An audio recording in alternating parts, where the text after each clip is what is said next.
How can we get people to deal with self-healing, reflection, accountability, and letting go of trauma so that we can heal and have healthy relationships instead of having trauma bonding as a basis? A few things come to mind. One of them is the pursuit to become better has to come from themselves. And from there, we focus on honesty about our experience and what we want out of the healing process. We reach accountability when we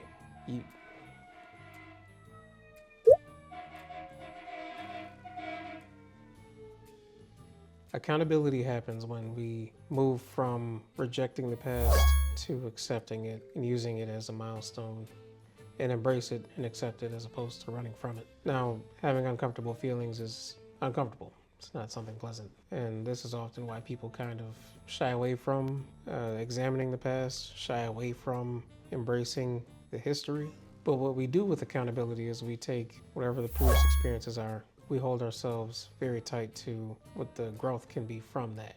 The problem is when we reject past actions or situations, we run the risk of denying ourselves growth and progress.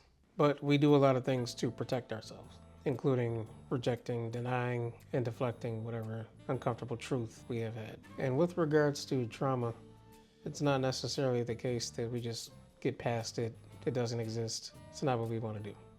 Instead, we take what happened, we learn from it, and we make pivots in our behavior, our thinking, our philosophy to life.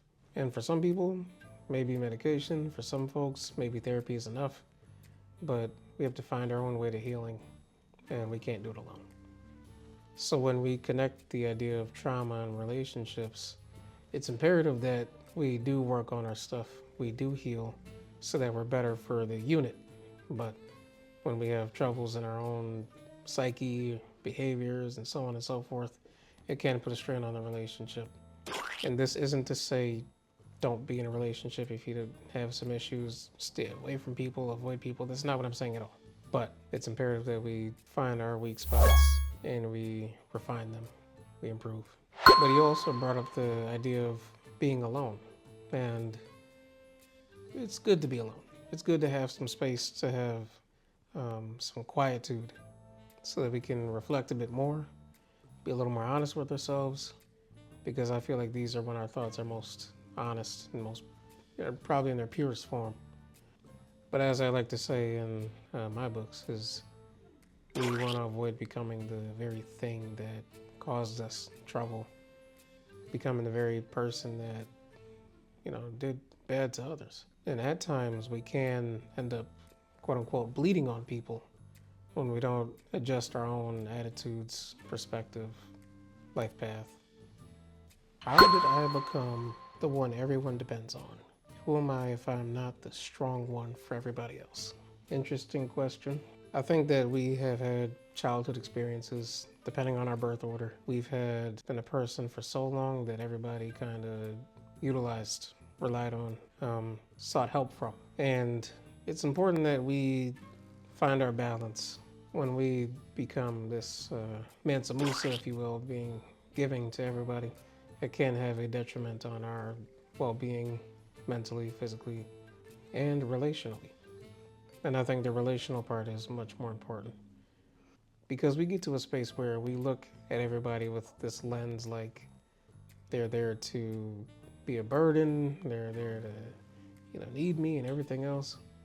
And some of it's tied to our own trauma. Been this person for a lot of people, but there's nobody for us. So their reciprocity is it's going to be a pain point. And we have to find out why exactly are we seeking to be this person for others. We're seeking to be this guide for other people.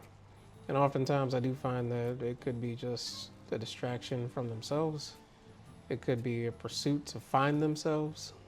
The next question is, why is it hard for me to let go of relationships that serve me no good?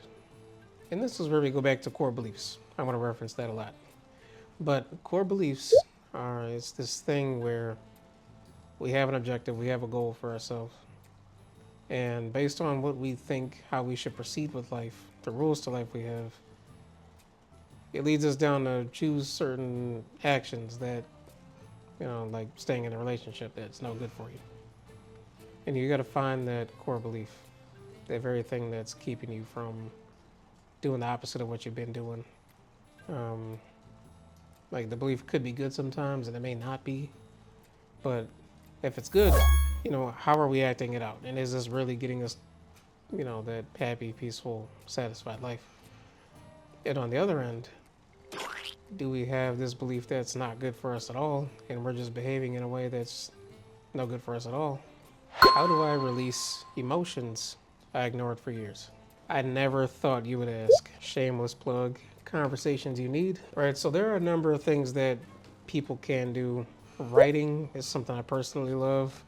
I have a lot of my clients do it. Meditation is another one, particularly mindfulness, in which we sit with the very things that bother us, allow things to kind of manifest and fester up, allow ourselves to dive deep into it so that eventually we can get to the point where it's not so harsh. We become more resilient. Releasing things becomes easier. Vulnerability is easier. It's not so scary. Next one. Why do I feel bad when I finally do something good for myself? Example, I can buy my kids what they need, but when I want to buy myself something nice, I don't because I feel that money could be used somewhere else. I take the school approach, or like the school perspective for a lot of what I tell people. For the college folks, readings we have for school very often, and these readings are important. Like they're helping us get to another goal, they're helping us get to the next step. And then we have readings that we probably prefer to have on our own on the side. And so do I read the biology book versus the philosophy book I love so much? And you feel guilty for reading that philosophy book over the biology book because one is more pressing than the other one, and we know that wholeheartedly. And so when we look at the development of our kids, when we look at the bills we have and the projects we're pursuing, we put ourselves last and we put those other things first because we hold the goal for those things tighter and much more to a higher regard than we do for ourselves. So my answer to that would probably be put yourself first more often. Look at your development, look at your mental fortitude, look at your growth, look at your temperament.